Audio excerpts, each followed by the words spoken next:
Hello guys, good morning. Ito po ngayon ang aking asawa nagbakasyon uli sa akin dito sa Fukuoka. Sinundo ko sa airport. Hindi ko na pinakita kasi baka magsawa na kayo sa kakasundo ko.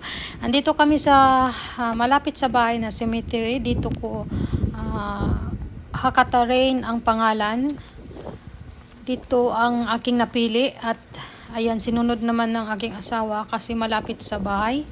Kasi takot ako pag sa malayo, takot ako mag-drive sa express highway, kaya may trauma kasi ako, kaya ayoko. Sinunod naman yung gusto at ayun, dito, di ba ang ganda ng lugar.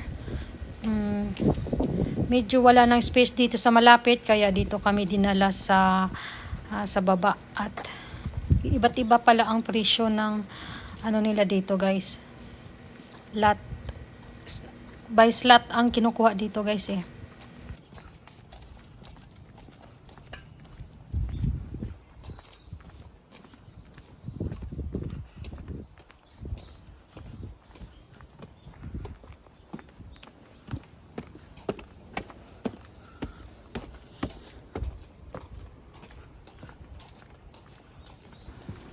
Doon sa malapit ay gusto ko sana, kaso masikip at maraming nakadikit-dikit talaga, kaya natatakot ako pag naglakad doon papunta, pag ako lang isa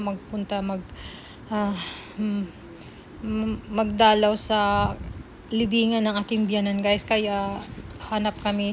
So yun ang aking nagustuhan doon banda, kaya ayun, maraming bakante din.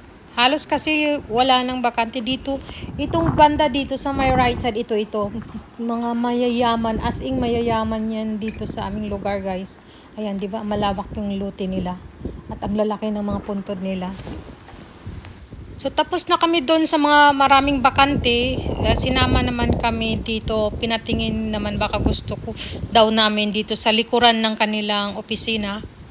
Na yan, doon banda yung maraming cherry blossom. Ang ganda, pero ayun